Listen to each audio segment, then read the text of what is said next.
કરતા તમારી પાસે 2-5 હું કામ મુખાવે? આ બધું સનાતન સત્ય જ છે, મગજમાં ઉતારી લેજો. વૈણાવાળા કશું થવાનું નથી. કોઈક વળાવત મનીનો વિરોધ નથી, પણ આટલા બધા બેઠા કોઈ ક્યાંક ને ક્યાંક તો વળાવ્યું છે ને. કોઈ બતાવો કે એ પોટલું ચવાણા પેંડાનું જે કંઈ વાળીને શમશાનમાં મૂક્યું અને એમાંથી ભૂતે 2 મુઠ્ઠી ખાધું હોય એવું બતાવો. ખાધું ખાય છે તો હું કામ અંધશ્રદ્ધામાં જાઉં? હાલો, ના ખાતા હોય, ભૂતનું છે, તમે મૂક્યું, એ પોટલું દળતું 10 ફૂટ જીવ ખરું, તો એનું વાળીને મૂકવા જાઓ. કંઈ નડતું નથી, માણસને કરેલા કર્મો નડે છે. આ લખી રાખજો. કદાચ જાણતા અજાણતા આપણેથી ખરાબ કર્મો થયા ને, તો હવે આ સાનિધ્યમાં આવ્યા છો, ફરીથી આવવાનું ઈચ્છા થાય તો જ આવજો. બાકી હું કોઈને કહેતો નથી અહીંયા આટલા વાર ભરો ને અહીંયા આટલા દિવસ આવો. અહીં તો એની કામ છે કે જેની નાભી ચોખ્ખી હોય અને મનની ઉદારતાથી, ખીચામાં પૈસો ના હોય તો કંઈ જરૂર નથી. મારો ઠાકર એવું કહે છે કે અહીં કોઈ નાળિયેર પ્રસાદી કંઈ લાવવાની જરૂર નથી. કદાચ એ 50-100 રૂપિયા બગાડો છો ને, આજુબાજુમાં ગરીબ માણસ રહેતો હોય ને, એને એક ટાઈમ ખવડાવી દેજો, અહીં તમારી પ્રસાદી પકી જાય, અહીં લાવવાની જરૂર નથી. મનુષ્ય હજુ કદાચ હું સમજાવું ના ખબર પડે તો આપણે પૂછપરછ માટે એક વિભાગ મૂકેલો છે, ત્યાં જઈને કોઈએ માહિતી લઈ લેવાની. પણ આ જગ્યામાંથી કોઈ બાધા આપવામાં નથી આવતી. મહત્વની વાત એ, ઘણા આવીને એમને પૂછો કેટલા દિનની બાધા, એટલે બાધા અમે નથી આપતા. કે દાદાના આસ્થા નિમિત્તે જો તમે અહીંયા આવ્યા છો, ખરેખર તમને મનમાં કઈ લાગણી ઉત્પન્ન થાય અને તમારા ક્યાંક અટવાઈ ગયેલા કામ છે, ક્યાંય દુર્દશા બેઠેલી છે, કોઈ ઘરમાં કંકાસ છે, તો ઘણી જગ્યાએ તમે જાઓ ને એટલે તમને કહેવામાં આવે કે ફલાણાએ તમારી ઉપર મેલી વસ્તુ મૂકેલી છે, કાં તો કે તમારા દીકરાને કોઈકે ખવડાવી દીધેલું છે, આવું બધું કહે છે ને. આ કે ના બોલજો, જમી લીધું છે, ભૂખ્યો હું છું. તમે બધાએ જમી લીધું, હું ભૂખ્યો છું.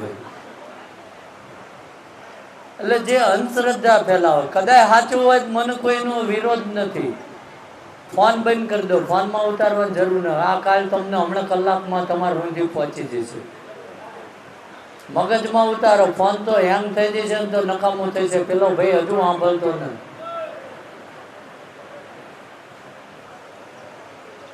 કે જે અંધશ્રદ્ધા ફેલાવે, છેલ્લા 8 વર્ષથી અમે પ્રયાસ કરીએ છીએ અને 47 લાખથી વધુ લોકો આ અંધશ્રદ્ધામાંથી બહાર નીકળ્યા છે.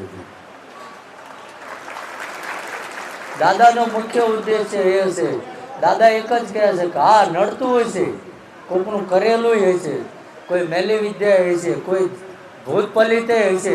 કારણ કે આખું જગત બોલે છે ને મારે હું કામ ના પાડવી હશે. પણ ક્યારે આવે આપણા ઘરે કે આપણી કુળદેવી, આપણા આરાધ્ય દેવ, આપણો ધર્મ આપણેથી 4 ડગલા પાછો હાલ્યો હોય ને તો કોકનું આપણા ઘરમાં અંદર આવે. બાકી હું નથી માનતો કોઈનું આવે છે. આવે છે મારા ઉપર કોઈનું આવે છે? હા કે ના તો બોલો. આવે કોઈની મેલી વિદ્યા મારી ઉપર લાગુ પડી? એવું નથી કે હું રોજ ને રોજ આ મંદિર બેહી રહું. કાલ દાડો ઉગશે એટલે હું નોકરી થઈશ, હું મારું કર્મ કરું છું. પરમાત્મા એક જ કહે છે કે જે કંઈ મનમાં ગ્રંથિ રહે ને, આ ગલત ફહેમી કાઢી નાખો. કારણ કે આ જમાનામાં કોઈ આપણી નિસ્વાર્થ ભાવે કોઈ મદદ કરતું નથી. એક દાખલો બતાવો કે જેને કોઈ આપણી પાસે અપેક્ષા ના હોય ને આપણી મદદ કરતો હોય, એવું કોઈ છે ખરું? હોય કદાચ સાધુ સંત હોય, કોઈ આપણે ગુરુના જગ્યાએ માનતા હોય ને, એ ગુરુ અને પામી ગયેલો વ્યક્તિ હોય એ. બાકી છેલ્લે તમે કંઈક મદદ કરો તો તમને એમ કે હું આ મંદિર બનાવવાનો છું, આમાં કેટલા લખાવો છું, કહે છે ને. અને તમારી જેવા મૂર્ખ છે બધા, મૂર્ખ જ કહેવાય. હું તો જાજા મૂર્ખ જ ભાળું છું. જોરાવા દોડીને જતા રહે, બાપુની પધરામણી કરાવવાની.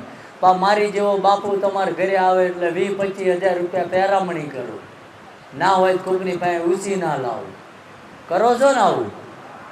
અમને હેની પહેરામણી હોય? જો અમે ભગવાનનું નામ લઈને જીવતા હોય તો એ ભગવાન અમને આપે. તમારી પાસે હું કામ લેવાની જરૂર છે? હા કે ના તો બોલો. આજ નહીં જાગો, કેદી જાગશું?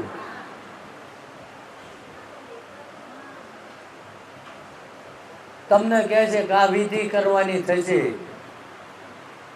અને આ નહીં કરાવો તો આટલા દીમાં આવું થઈ જશે, ફલાણું થઈ જશે.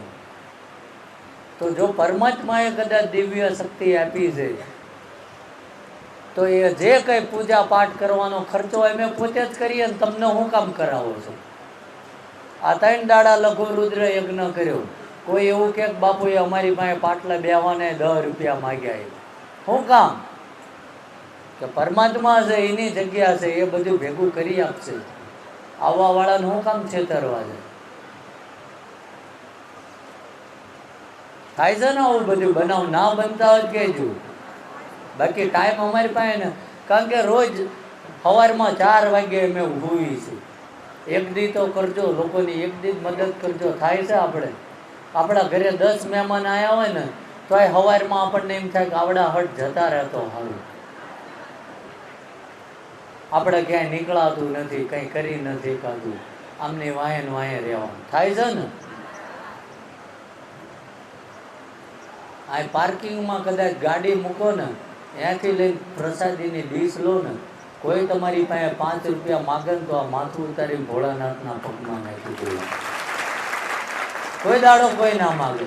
કેમ કે દાદાએ એક જ કીધું, એક જ કહે છે કે લોકો આવશે ને અને એની સાચી આસ્થા હશે, એનો વિશ્વાસ હશે, જગતમાં ભટકીને થાકી ગયો છે ને એની નજર રહી એ મારી સામું સ્થિર થશે અને એના નાભીથી અવાજ આવશે કે હવે દુનિયામાં ક્યાંય ભટકવું નથી.